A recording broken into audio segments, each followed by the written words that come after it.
Weekly Take podcast by day. Dom Joseph podcast by night. All day.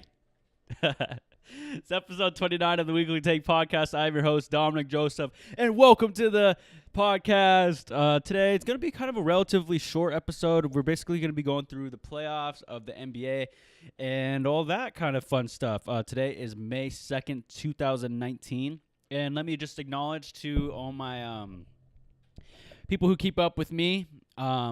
I'm a big Spurs fan, and, you know, I willingly lost a case of due to my buddy Thomas. I bet against the Denver Nuggets, and the Spurs ended up losing in this Game 7, the first round. I got to give props to the Nuggets for winning that game. I was wrong. You know, you can't get them all right. You know, it's sports world. It's hard to get them all right. So, Spurs losing to Denver, big L for me. But I'm still very excited for the playoffs to, you know, keep going. Timberwolves hire a new president, according to Bleacher Report. This is big for them. You know, I look. Sorry, my hair keeps feeling like it's falling down, but it's fine. Timberwolves, they're getting a new president, and this is going to be a big thing for them. You know, there's not a lot of things that are going on in the Minnesota that are really technically really that great. You know, they got Karl Anthony Towns and Andrew Wiggins over there, and they haven't really capitalized anything on it. I mean, they got Derrick Rose there, but it's just there's not a lot going on over there right now, and it's kind of they need a new something. They got the New Jerseys a couple years ago. Now they're, you know, let's get a new president. Maybe that could be it. Maybe this is the stepping stone to fix the Minnesota Timberwolves. I just want to see, I really like those jerseys from the old days that Kevin Garnett would wear. Those were some cool jerseys. I love it when they wear the throwbacks. Moving on to the Eastern side of things, Game 2, Celtics Bucks series is currently tied 1-1. And the Celtics ended up whopping on the Bucks the very first game, which I was really surprised about, to be honest with you. The thing is with the Bucks, and here's my thing. They got Giannis and Middleton, and they got a great fucking upfront defensive team on the perimeter. So they have a tall team, and it's going to be hard to get past them. So, you know, when Kyrie is the guy who's dribbling up and down the court, and they're able to shut down those perimeter shots, if Kyrie can't get to the basket, it limits that. And when I think Celtics, I don't really think three-point shooting. But the thing is with their team is they're able to run with you. You know, they have a lot of fast guys on that team that are ready to just be ready at any time the ball is on the court. So looking at Game 2, though, you know, Giannis had, let's see here, on the statistics, he had 29, 10 rebounds, and 4 assists. The Bucks ended up winning this one, 123 in the 102. And here's my hot take on the Celtics again.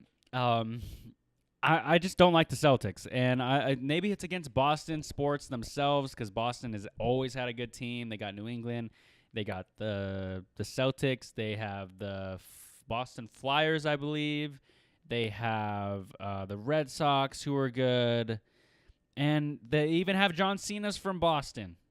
You know, and he's arguably the best WWE guy right now, and I don't know. I haven't really kept track of WWE since the Attitude Era, really, to be honest with you. That is one thing I'd love to talk about on here, but I don't really know it in depth. I know the old school stuff, not the new stuff. But it's the Boston Celtics. They have this talented ass team, and they just find a way to disappoint me every year. And I know if you're a Celtics fan, you're probably not liking this, but, you know, I'm sorry, but it's hard to really get into the Celtics. I just can't watch them and get excited. Kyrie is a phenomenal player, and they have a lot of phenomenal players. But when Marcus Morris is leading your points with 17 points, 7 rebounds, and 1 assist, that's not going to win you the finals. That's not going to get you to the Eastern Conference Finals for damn sure. Game 2, Kyrie had 9 points on 4 for 18 shooting. My buddy Brock actually said this perfectly. He has actually seen Stormtroopers shoot better than Kyrie. For those of you guys who don't know, Stormtroopers, like in Star Wars, everyone knows they cannot hit a still target. It's fucking ridiculous, man. But, you know, when Kyrie's shooting like that, they're not going to win. And, you know, Kyrie even acknowledged it. He said, you know, they didn't bring me here to shoot like this. They brought me here to win these playoff games. And he's got to get it through his head. And then, you know, they're going back to Boston, I believe. Yeah, Boston, because Bucks are the number 1 seed in the Eastern side of things. So they are going to Boston now because it goes 2-2, 1-1-1. So, series is currently tied 1-1. Moving on to the Warriors-Rockets. This is a big series that a lot of people are really hyped for. I really wanted this to be the Western Conference Finals because I believe this is what it should have been. I'm having a hard time believing in Portland and Denver, but we'll get to them in a second. Warriors and Rockets. So in Game 2, Rockets started off the game, down, against the Warriors. I think it was 8-2 in the first quarter, and James Harden gets poked in the eye. And this is a big thing. I was like, oh, get up. He's fine. Dude, James Harden's eye had like a red dot is as crazy as this microphone. It was like crazy. I don't know, like a lateration. I don't know. I totally butchered that word. But yeah, it was crazy to see. And he got out there and he ended up coming. He still was making big shots. He scored fucking 29 points, 7 rebounds, 4 assists. KD had 29 too. So I think he was able to see a little bit. He might have dramatized it a little bit extra than he should have. Like he couldn't see and stuff, but I do give him that benefit of the doubt. Hey, man, he's playing with one eye. He's got the muscle memory and all the athleticism, but sometimes eyesight makes a big difference, especially talking from since Steph got contacts after that couple weeks ago, and he started shooting way better. So we can definitely see how eyesight plays a big thing in basketball. Even if you're not even on with the ball, just defense, on having that vision is a big, big thing. Moving into the next part. I wanted to talk about why the Rockets are getting beat. Why the Rockets are getting beat, to me personally, is they just cannot get an offensive rebound. A lot of people like, oh, it's because KD can shoot. It's because of this. Dude, if you're giving KD, Steph Curry, Klay Thompson extra shots from the perimeter, extra shots anywhere off the offensive rebounds, you're going to win a game. These guys, it just didn't look like they were getting any boards. Clint Capella said he wanted the Warriors, and they're 0-2 to the Warriors right now, so maybe when they go back to Houston, things will get a little better, but I don't really know. But to go back to that last point, that kind of lame point I kind of said, KD is unguardable, man. You got to hope he's going to miss. I said this in a couple episode 27. KD's one of those guys that's just hard to hit the hammer on and just hope that, you're going to lock him up. Kawhi can't even really lock him up. He can limit him, but he can't, stop him. Moving into the Eastern side of things, we got the 76ers and Raptors. This all I can really take away from this. I don't really have too much to talk about this, actually. But the 76ers actually kind of shocked me with this. It's currently tied 1-1. Both teams have won one game. Now they're going back to Philly. So they won one in Toronto, and then Toronto ended up winning. Yeah, and it's just I don't really get this. And here's the thing about the 76ers. They have 4 All-Stars on their starting 5, and they're still having trouble with getting wins. And I don't really understand that, but, Joel Embiid is arguably the best player in the East behind or in front of Kawhi Leonard. It's, pretty neck and neck. But Embiid is not 100% healthy. But if the 76ers are going to hold the Raptors to 89 points with Kawhi and Siakam shooting like they do every night, it's going to be a good series. Kawhi had 35, 7 rebounds, and 6 assists. Jimmy Butler had 30 points, 10 rebounds, and 5 assists. Actually, 5 short of a triple-double. The thing is with Jimmy Butler is he needs to get more shots. I know a lot of people like to hate on him and like to be like, oh, he's not a team player. He's not all this. Besides all that bullshit, let's talk about how Jimmy Butler, if he gets as many shots as he did, he's going to perform like that. Just give him the ball. It's going to happen. He just needs to get more shots. And the thing is with the 76ers that I think they have kind of a recipe to beat the Raptors is that they have bodies to throw at Kawhi. They have Ben Simmons they could throw out at Kawhi. They have Joel Embiid. They have Jimmy Butler. They have able bodies to at least be in the way of Kawhi and make him work for his buckets. But the thing is with Boston, they don't really have a guy they could throw out. They could throw out Morris at him. The Bucks, they could throw Giannis at him. That is a pretty good, that's good. And then it's just I look at some of these teams and I'm like, dude, these teams aren't really built to guard a guy like Kawhi or Kevin Durant in the Western side of things. That's the thing with the Rockets. They don't have a guy who can guard Durant. They have Chris Paul who could stay on Steph. They have James Harden on Klay. But what do you do after that? You don't really have anyone to guard fucking KD.